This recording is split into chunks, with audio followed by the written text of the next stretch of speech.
नमस्कार। आज मैं एक ऐसे वाक़या से आपको वाकिफ़ कराना चाहता हूँ कि आपने शहरों के रोडों पे लंबी-लंबी गाड़ियाँ और महंगी-महंगी गाड़ियाँ देखी होगी, करोड़ों की गाड़ियाँ, लाखों की गाड़ियाँ। क्या आपको मालूम है कि ये गाड़ी पे काम करने वाले, इस गाड़ी को बनाने वाले और इस गाड़ी जो कंपनी मैन्युफैक्चरिंग कर रही है, चाहे वो लाइट हो, यू टर्न की लाइट हो, साइड लाइटें हो, लाइसेंस की लाइटें हो, प्लेट लाइट हो, ये सारा कौन बनाता है? कभी आप इस चीज़ पे जिक्र किए हैं? क्या उनकी हालात होती है? किस नर्क की ज़िंदगी उनको जीना पड़ता है कि लंबे-लंबे समय तक इन कंपनियों को अपना समय देने के बावजूद भी उनको कुछ नहीं मिलता है। रोज़मर्रा की ज़िंदगी इधर-उधर, उधर नई सैलरी देते हैं कंपनी वाले, सही से ना बोनस, पीएफ के लिए दौड़ाना, छुट्टी के पैसों के लिए दौड़ाना। आप बस उस गाड़ियों को देखकर ये लगाते हो कि चलो करोड़ों की गाड़ियाँ हैं, ये बहुत पैसा वाला आदमी है, बढ़िया गाड़ी में चढ़ रहा है, बढ़िया कमा रहा है। लेकिन आपको ये बात मैं बता देना चाहता हूँ, मेरा इल्ज़ाम नहीं है, 100 आदमी अगर आप बात करते हो, लेकिन 75% आदमी ऐसे हैं शहर के अंदर में जो गरीबों की छाती पे लात रख के रोज़ ज़िंदगी जीने वाले लोग, जो गरीबों को दबा कर उसके पैसे का हड़प कर, उनके मेहनत के पैसे हड़प कर करोड़ों की लाखों की गाड़ियाँ में चढ़ने वाले। आज मैं एक ऐसे वाक़या से आपको वाकिफ़ कराना चाहता हूँ। आपने हाइलेक्स कंपनी का नाम सुना होगा। ये गुड़गाँव में भी है इसका हेडक्वार्टर, और गुड़गाँव में इसकी लंबी चौड़ी हेडक्वार्टर है, हब है, जहाँ मैन्युफैक्चरिंग होती है बड़ी-बड़ी कंपनियों की, बड़ी-बड़ी गाड़ियों की। लाइटें का मुख्य काम है इनकी। आज मेरे साथ एक कर्मचारी हैं जिनका नाम है विकास। वो आपको बताएँगे पहले कि क्या-क्या होता है कंपनी में और कैसे वो सफ़र किए हैं आज तक। सन 1994 से लेकर 2026 तक कैसे सफ़र किया है। ज़रा 2 मिनट की बात इनकी सुनिए। नमस्कार। नमस्कार सर। जो भी मैं जितना दिन काम किया अपना हौसला से काम किया, बाद प्रोडक्शन भी अधिक दिया, लेकिन हमारी मालिक को कुछ पैसे उधार तो दे देते, लेकिन उसके बदले मेरे कभी सैलरी बढ़ाना तो नहीं बढ़ाता। आप कम वहाँ काम पे कब लगे? सन 1994 1994 में। 1994 में लगे, किस पद पे लगे? हेल्पर भी लगा था। हेल्पड़ी में लगे। अब कितनी सैलरी थी आपकी? उस टाइम 700 रुपये था। अच्छा, 700 से चालू। देखिए 700 रुपये से इन्होंने नौकरी चालू की। 700 रुपये में 700 रुपये से इन्होंने नौकरी चालू की और 2022 में इनका हिसाब हुआ है। 2022 में आपका हिसाब हुआ? 2022 8 नवंबर 8 नवंबर 2022 को इनका हिसाब होता है। और 9 तारीख को मैं गाँव गया। ठीक है और उसके बाद 2 महीने बाद रिटर्न आया 2023 में। जी। 23 में आके ड्यूटी उसी में करने लगा। हाँ। उसके बाद दोबारा मेरे 27 अप्रैल को उंगली कट गया, चोट लगी, तो मालिक पहले हमें एक बार जरा हाथ ऐसे करके दिखाइए। उंगली के लिए ये आप मेरे को एक पाइपेट सेकेंड। ले गया। ये आप उंगली देखिए इनका, ये ना खाना खाने के लायक रहा है, ना बाइक चलाने के लायक रहा है, ना कोई आप ऐसा काम कर सकते हैं। क्या ये बात सही है? ये उंगली गवाकर, हाथ गवाकर जान भी जाते हैं। मैंने ऐसे देखा है कि लाइट बनाते बनाते आदमी मर गया, लेकिन कोई फ़र्क नहीं पड़ता है मालिक को ना। ये 3 उंगली कटी है, हाथ नीचे रख लीजिए। और इनको कब से बताया है आपको? ये 12 फरवरी 2025 को इनको ईएसआई कवर्ड था इस कंपनी में। ठीक है, ईएसआई था तो चलो कोई बात नहीं, ईएसआई अपना काम करेगा। ईएसआई से इनकी पर्ची भरवा के बोर्ड बैठा के कितनी % डिसेबल्ड है अंग, वो अभी तक इसमें क्लियरिफिकेशन नहीं की गई है। इनको बोला गया है कि ईएसआई वाले से हमरा बात हो गई है, आपको चिट्ठी भेजेंगे, यही बात है ना।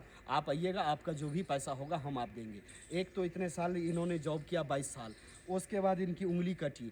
22 साल का हिसाब भी इनको मिला है 3,20,000 इन्होंने 1994 से लेकर 2022 का जो सफ़र किया, इनमें 3,20,000 इनको दिया। फिर इसी कंपनी में दोबारा इनको रिज्वाइनिंग किया, क्योंकि ये पुराने कारीगर हैं, इनकी ज़रूरत थी कंपनी को। कंपनी ने कहा ठीक है आप कारीगर हो, आप लाइटें बनाते हो, आप रहो यहाँ।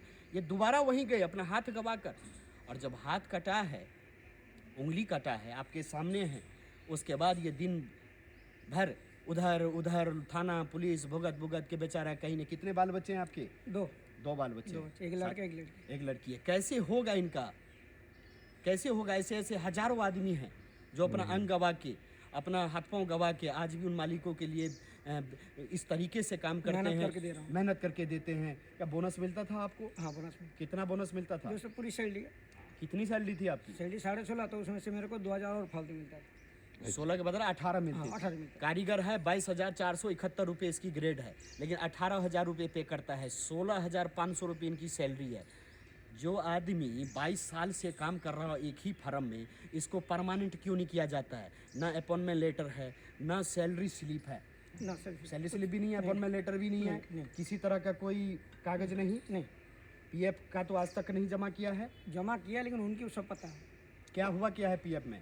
2002 तक पर्ची दिया था, उसका तो सबका बंद कर दिया, सबका जितनी लेबर था सबका। तो उसके बाद पैसा काटा है, वो ऐसा करता था हर महीने, जमा नहीं किया है, पैसा करता, हम लोग का पैसा करता। कभी आज तक निकाले हो पीएफ? नहीं, मैंने कभी नहीं निकाला। यानी 1994 से लेकर 2022 तक का आपका जो भी पैसा होगा पीएफ का, वो पैसा है उसमें? बिल्कुल उसमें क्यों? ठीक है, अब ये संगठन के पास आए हैं, इन्होंने अपनी सारी दास्तां हमें बताई है कि हमारा उंगली भी कटा है, हमारे साथ ऐसा अन्याय हुआ है, हम इतने साल कंपनी को दिए हैं।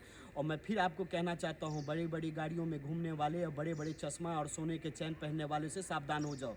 दरअसल ये वही लोग हैं जो मजदूरों के छाती पे लात रख के उनका खून और पसीना को दबा कर अपने आप को बड़ी बड़ी गाड़ियों में घूमने वाले। थोड़ी शर्म करो और ध्यान दो सिस्टम पे। मेरा काम ही यही है, मैं छोटे छोटे मुद्दा को रोज़ आपके सामने लाऊंगा और इसी तरीके से नंगा करूंगा इस सिस्टम को और इन मालिकों को। और ये संगठन के पास आए हैं, इनको विश्वास है, ये कई साल से हमारे साथ जुड़े हैं, इनका काम संगठन करेगी, इनको न्याय दिलाने का काम करेगी। और जो भी आपका जो होगा वो कराएंगे। और आपको कंपनी फ़ोन करे, किसी बात करे, यहाँ से कंप्लेंट जाने के बाद वो आपको बुलाएंगे, आपको फ़ोन करेंगे, हमारे बारे में, संगठन के बारे में भड़काएंगे, रोज फोन करेंगे बस। तो वहाँ नहीं जाना है, जो भी होना है न्याय कोर्ट में होगा, कोर्ट के थ्रू जो भी होगा वो आपको यहाँ से मिलेगा। और भी कुछ बात रखनी है आपको? नहीं, और कुछ नहीं। उनसे जो मैं थोड़े से पैसे उधार ले रखा हूँ, तो जो देगी तो अपना काट लेना, कोई दिक्कत नहीं। जो हमारा लंबा सर्विस रहा है, हमारा उंगली चला गया, हाथ चला गया, तो उसमें जब हमें इतना पैसे हमारा है बन रहा है आपके पास, तो आप छोटा सा पैसे पहले काटिए। उन्होंने गलती किया कि उंगली काटते पहले पाइफेट ले गया। जब हम डॉक्टर के पास गए ऐसा ही तो कह रहे तो पुलिस केस क्यों नहीं, मालिक बाबूजी ले गया पाइफेट डॉक्टर। हम कह रहे हैं जब 4 दिन इलाज करने के बाद फिर बसा ही भेजा, तब इन्होंने फटाफट टाइपिंग करके कार्ड निकल के दिया, कर जा हाँ छुट्टी चला। हॉस्पिटल वालों से ही जरा सर सेटिंग होती है, 100 नंबर वालों से इनकी सेटिंग होती है। हाँ, सब जब ये उंगली कटी, मैं आपको नियम बताता हूँ, जब ये उंगली कटी 24 घंटे के अंदर में पुलिस कंप्लेंट होनी थी, मालिक के खिलाफ एफआईआर होनी थी, एफआईआर में सेक्शन लगता और साथ साथ उसमें लिखा जाता कि कहाँ क्या मशीन खराब था जिस पे कारीगर काम कर रहा था, या मशीन नहीं खराब था। तो फिर जब एक्सीडेंटल हुआ, बाई चांस अगर एक्सीडेंट होता है कि चलो अचानक हो गया, अगर अचानक हुआ था तो आप पुलिस कंप्लेंट किए। आप सरकार कहाँ ले गया था? सरकारी हॉस्पिटल में ले गया था? कहाँ ले गया था? वहाँ क्या कहता पटेल नगर प्राइवेट में पहले ले गया था। पहले प्राइवेट, देख लीजिए इनकी बात सुनिए, पहले प्राइवेट में लेकर गया, सारा घोल मटाल कर दिया, 100 नंबर को खरीदा, हॉस्पिटल को खरीदा, और जब थोड़ा सा इनको होश आया तो उठा के ईएसआई में रख दिया। शर्म आनी चाहिए आप लोगों को। और मैं आपको बता देना चाहता हूँ, ये मेरे पास है, मेरा काम जो है उस संगठन पूरा साथ देकर इनका काम कराएगी। आप निश्चिंत रहिए, आप कोर्ट में हैं, यहाँ आए हैं, आपका सारा काम यहाँ होगा, निश्चिंत रहिए। नमस्कार।